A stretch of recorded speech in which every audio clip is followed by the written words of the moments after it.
ఇది చూడురి, ప్రాణాలు తీసిన మధ్యవర్తిత్వం. మధ్యవర్తిత్వం అంటే మధ్యలో ఉంటారు కదా, నీకు నాకు మధ్యలో. సో అట్లా ప్రాణాలు తీసినాయట మధ్యలో ఉంటే. హామీగా ఉండి ఇతరులకు అప్పులు ఇప్పించిన శ్రీహర్ష. అప్పు తీసుకున్నోళ్ళు చెల్లించక ఇచ్చినోళ్ళ ఒత్తిళ్లు భరించక భార్యతో కలిసి బలవన్మరణం. ఇక 3 ఏళ్ల కూతురి పరిస్థితి విషమం. బెజ్జంకిలో ఘటన జరిగిందట. అయ్యో ఎంత దారుణమైపోయే. హామీగా ఉండి ఇతరులకు అప్పులు ఇప్పించినట, అంటే మధ్యవర్తిగా ఉండి అప్పులు ఇప్పించినట. అప్పులు ఇప్పిస్తే వాళ్ళు గట్టక ఈ ఇచ్చిన వాళ్ళేమో ప్రెషర్ పెడితే భరించలేక మొత్తం భార్యతో కలిసి బలవన్మరణానికి పాల్పడ్డాట. 3 ఏళ్ల కూతురి పరిస్థితి విషమంగా ఉందట. ఏం జరిగింది పాపం చూడు. మధ్యవర్తిగా ఉంటే ఫ్యామిలీ ఖతం అయిపోయింది. చాలా విషయాలలో మధ్యవర్తిత్వం ఉంటాం కదా. డబ్బులు తీసుకునేటప్పుడు నీకు ఎవరన్నా షూరిటీ ఉన్నారా అది దాని అంటే కొంతమంది మధ్యవర్తి ఉంటారు కదా.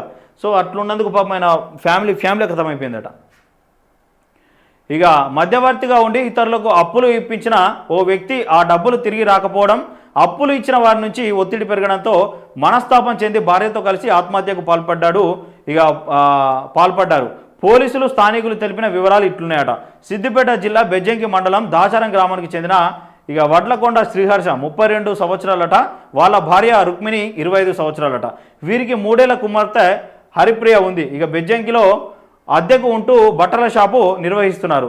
శ్రీహర్ష కొంతకాలంగా తెలిసిన వారికి స్నేహితులకు మధ్యవర్తిగా ఉండి 13 లక్షలు అప్పుగా ఇప్పించారట. అయితే అప్పులు తీసుకున్న వారు సకాలంలో చెల్లించక ఇబ్బందులకు గురి చేశారు. అప్పులు ఇచ్చిన వారి నుంచి వేధింపులు ఎక్కువ కావడంతో శ్రీహర్షకు దిక్కు తోచలేదు. దీంతో ఆదివారం తెల్లవారుజామున దంపతులు అద్దెకు ఉంటున్న ఇంట్లోనే పురుగుల మంది తాగి అపస్మారక స్థితిలోకి వెళ్ళిపోయారు.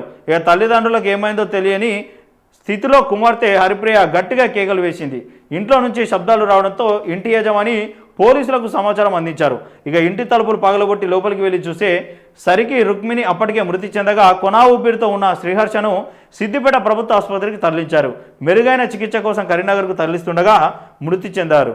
చిన్నారి హరిప్రియకు కూడా పురుగుల మందు తాగించారేమోనని అనుమానంతో ఆసుపత్రికి తరలించారు. అయితే అలాంటిదేం లేదని, చిన్నారి క్షేమంగా ఉందని వైద్యులు తేల్చారు. ఘటనా స్థలాన్ని సిద్దిపేట ఏసీపీ రవీందర్ రెడ్డి పరిశీలించారు. శ్రీహర్ష రాసిన లేఖను స్వాధీనం చేసుకున్నారు.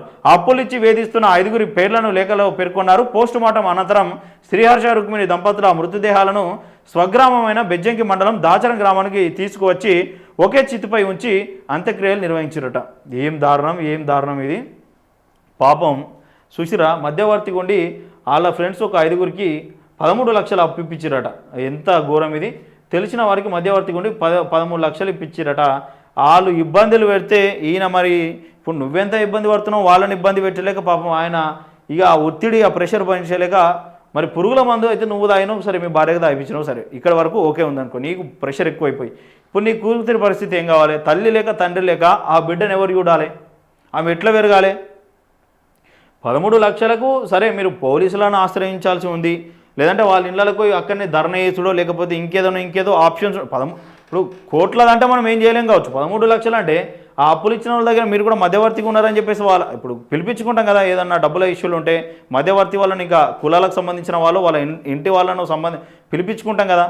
మరి అట్లా మాట్లాడిరా వాళ్ళు గట్టానంటే మీరు కూడా చేతులు ఎత్తేసేటువంటి పని చేయక, మరి వాళ్ళని ఇరుకున పెట్టే పని చేయక, పోలీసులను ఆశ్రయించకుండా మీరు అనవసరంగా ఇప్పుడు మందులు తాగి అనిపోతే మరి మీ చిన్నారి భవిష్యత్తు ఏం కావాలి? ఆ హరిప్రియ అనే ఆ పిల్లని ఎవరు చూడాలి?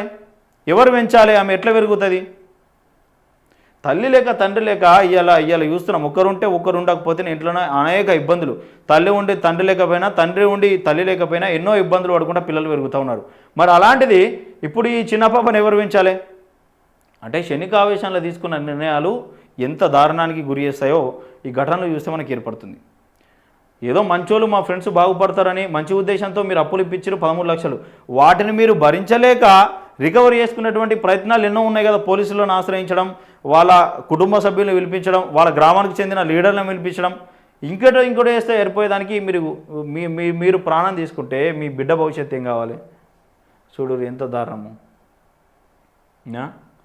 మధ్యవర్తిత్వం. అందుకే చాలామంది అప్పులు అనేది ఇప్పుడు ఒకప్పుడు దొరికినట్టు ఇప్పుడు అప్పులు దొరుకుతాయి. ఎందుకు?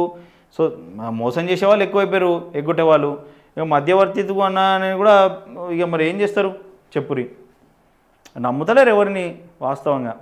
మన సీఎం రేవంత్ రెడ్డి కదా పోయి చెప్తాడు కదా, ఢిల్లీ పోతే మమ్మల్ని దొంగలు చూసినట్టు చూస్తారు, మమ్మల్ని ఓళ్ళు నమ్ముతలేరు, చెప్పులు ఇరితే చెప్పులు ఎత్తుకపోతారేమో అనే విధంగా చూస్తారు అని చెప్పేసి సీఎం రేవంత్ రెడ్డి ఎట్లా చెప్తారో ఇప్పుడు గట్ల అయిపోయింది పరిస్థితి. దొంగ లెక్క చూస్తూ ఉన్నారు. ఇక భార్యపై అనుమానం, 3 ఏళ్ల కొడుకును చంపిన తండ్రి. మెదక్ జిల్లా పెద్దబాయి తండలో ఘటన జరిగిందట. భార్య మీద అనుమానం ఉన్నదట, 3 ఏళ్ల కొడుకుని చంపిండట తండ్రి. నిన్న తమిళనాడుకు సంబంధించినటువంటి ఒక ఫ్యామిలీలో తండ్రిని 3 కోట్ల డబ్బుల కోసం 2 కొడుకులు కలిసి చంపేశారు పాము కాటు పెట్టి. ఇప్పుడేమో ఇక్కడ తండ్రి భార్య మీద అనుమానం పెట్టుకుని కొడుకునే చంపిండట. ఇదో ఘటన చూడుర్రి, ఎంత దారుణమో ఇది. ఇది కూడా 3వ పేజీలోనే ఉంది. చూడుర్రి ఎన్ని దారుణాలు జరుగుతున్నాయో చూడుర్రి.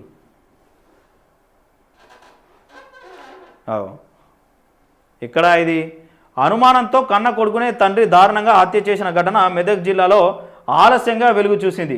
మెదక్ రూరల్ మండలం ఇక పెద్దబాయి తండలో ఈ ఘటన చోటు చేసుకుంది. మెదక్ రూరల్ పోలీసులు తెలిపిన వివరాల ప్రకారం పెద్దబాయి తండవాసి బాధవద్ భాస్కర్కు ఇదే మండలం తిమ్మక్కపల్లి వాసితో 6 ఏళ్ల క్రితం పెళ్ళయిందట. 6 ఏళ్ల క్రితం కూలి పనులు చేసుకుంటూ జీవించే ఈ దంపతులకు 3 ఏళ్ల కొడుకు ఉన్నారు. ఇక వీరి మధ్య తరచూ గొడవలు జరుగుతున్నాయి. శుక్రవారం భాస్కర్ కొట్టడంతో అతడి భార్య మెదక్ ప్రభుత్వ ఆసుపత్రిలో చికిత్స చేయించుకొని పుట్టింటికి వెళ్ళిపోయిందట. ఇక 2 రోజులుగా తన వద్దే ఉంటున్న కొడుకు తనకు పుట్టలేదనే అనుమానంతో తాడుతో గొంతు బిగించి హత్య చేశాడు. ఈ సంగతి తెలియగానే ఘటనా స్థలానికి చేరుకున్న పోలీసులు మృతదేహాన్ని మెదక్ ప్రభుత్వానికి తరలించిరట. నిందితుడు భాస్కర్ని అరెస్ట్ చేసిరట. పాపం వార్త అవుతూనే బాధ అనిపిస్తుంది నిజంగా ఆ బాబు పరిస్థితి చూసే. మరి ఈ అనుమానం ఎందుకు వచ్చాయి నీకు? గొడవలైనాయట దంపతులకు. 6 ఏళ్ళు అవుతుందట. 3 సంవత్సరాల కొడుకున్నాడు. మంచిగానే మరి కలిసి ఉన్నట్టున్నారు కదా. బాబు పుడితే నాకు పుట్టలేదని అనుమానంతో బాబును తాడేసి బిగించి చంపేసిండట. ఆమెను కొడితే ఆమె ఆసుపత్రిలో ఉంటే, ప్రభుత్వ ఆసుపత్రిలో ఉంటే ఆడికెళ్ళటే ఆమె పుట్టింటికి పోయిందట. మరి పుట్టింటికి పోయినప్పుడన్నా మీ ఇంట్లోకి చెప్పి ఆ కొడుకుని దగ్గరికి తీసుకుంటే అయిపోతుండే. ఈయనేమో ఇంత దారుణానికి ఒడిగట్టే. కన్నా కొడుకుని నాకు పుట్టలేవన్న అనుమానంతో ఆయన ఏం చంపేసారట. చూడు సమాజం ఎటుపోతూ ఉన్నది.